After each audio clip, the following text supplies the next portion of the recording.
Tu n'es pas encore marié? Tu n'es pas encore marié? Bon, quand tu poses une telle question, qu'est-ce que tu veux que la personne te réponde? Oui, je ne suis pas encore mariée, c'est ça? Qu'est-ce que la personne doit répondre? Dites-moi. Si elle n'est pas mariée, tu sais déjà qu'elle n'est pas mariée. Tu lui poses la question là, pourquoi? Tu vois bien qu'elle n'est pas mariée. Tu ne sais pas encore mariée. Qu'est-ce qu'elle va te répondre? Tu vois qu'il ne travaille pas. Tu dis, tu ne travailles pas encore? Ah, tu n'as pas de voiture. Mais tu vois qu'il n'y a pas de voiture, non? Maintenant, pourquoi tu dis que tu n'as pas de voiture? Si la personne est mariée, tu vas savoir. Si elle a des enfants, tu vas voir. Mais si elle n'en a pas, que toi, maintenant, tu dis que, ah, tu n'as pas d'enfant, qu'est-ce que tu veux qu'elle te dise? Oui, j'en ai pas, c'est ça. Tu vois bien qu'elle n'a pas, tu dis que tu n'as pas encore d'enfant. Qu'est-ce qu'elle va te répondre? Je veux parler à ceux qui aiment poser certaines questions aux autres, là. Des questions de leur vie privée. Des questions qui concernent leur propre vie. Et vous, c'est toujours vous qui allez leur poser ces questions-là. Ce sont des questions qui ne rendent pas service. Si quelqu'un a eu une personne pour l'épouser, elle va dire non. Dites-moi. Dites-moi, si quelqu'un a eu une personne qu'elle aime, avec qui elle s'entend bien, elle voudrait bien vivre avec elle, et la personne lui fait une demande en mariage, est-ce qu'elle va refuser? Elle ne va pas refuser. Mais c'est parce qu'elle n'a pas encore eu que tu la vois là.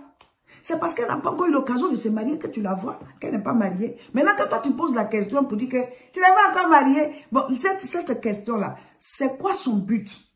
Dès que tu lui poses la question, en même temps, elle se marie ou bien? C'est ça? Dès que tu poses la question, en même temps, la personne se marie. À quoi ça répond? Pourquoi poser de telles questions aux gens? La personne, déjà, peut-être, elle est peinée par la situation. Tu n'es pas encore mariée, peut-être que c'est ce pourquoi elle pleure tous les jours.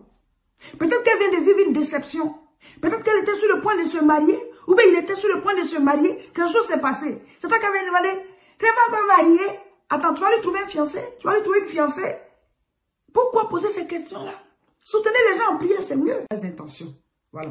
Donc, vous qui posez ces questions dans de bonnes intentions, j'aimerais vous dire que vous ne leur rendez pas service. Vous ne leur rendez pas service. Et souvent, c'est devant les gens, on pose ce genre de questions. Hein. Il y a du monde et puis on t'interroge comme ça. Tu n'es pas encore marié, donc tu es en train d'exposer la personne. Si vraiment tu l'aimes, tu peux attendre quand vous êtes seul. Vous dites, dis-moi, est-ce qu'il y a un problème? Si vraiment tu veux aider la personne, hein.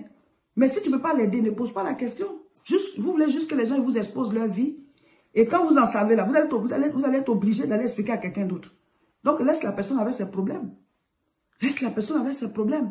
Donc je ne parle pas de ceux qui sont peinés. Quand tu es peiné pour la personne, trouve d'autres moyens. Mais ne l'interroge pas comme ça devant les gens. Mais ne jette pas la situation aux yeux de tout le monde. Juste et puis la personne, elle est là, on la regarde parce qu'il y a telle chose qui manque dans sa vie. C'est Dieu qui donne. C'est Dieu qui bénit. C'est lui qui rend riche et prospère. C'est lui qui donne la santé, c'est lui qui donne la prospérité, c'est lui qui nous envoie sur terre, c'est lui qui donne le mariage, c'est lui qui donne le travail, c'est lui qui donne l'enfantement. C'est Dieu qui donne. On peut se battre pour obtenir quelque chose et la porte peut être fermée de manière spirituelle. Donc soutenez les gens en prière. Si la personne, sa vie te tient à cœur, soutiens-la en prière. Si tu peux l'aider à acquérir ce qui lui manque, ben, il faut l'aider. Mais ne posez pas les questions comme ça devant tout le monde. Vous détruisez leur vie, vous les affligez, vous les anéantissez. Vous voyez? Donc, quand on est dans les familles, là, ne soyez pas ceux-là qui créent des problèmes aux autres. Ne soyez pas les mauvaises graines des familles. Ne soyez pas les mauvaises graines des quartiers. C'est vous qui êtes dans les quartiers, la voisine du quartier qui pose la question à tout le monde. Toi, tu n'es pas marié? Ta copine, elle a voyagé. Toi, tu es encore ici. Et toi, tu n'as pas de voiture. Les voisines des quartiers qui sont tout le temps en train de poser des questions là. Ne sois pas celle-là qui est comme ça. Ne sois pas le voisin qui est tout le temps en train de fourrer sa bouche dans les histoires des autres. En train de poser des questions. Tu travailles pas? Mais tu as fini, non? C'est quoi votre problème? Vous voyez? Si la personne, sa situation te touche, mais il faut l'aider. Tu ne peux pas l'aider, il faut te taire parce qu'elle en souffre déjà.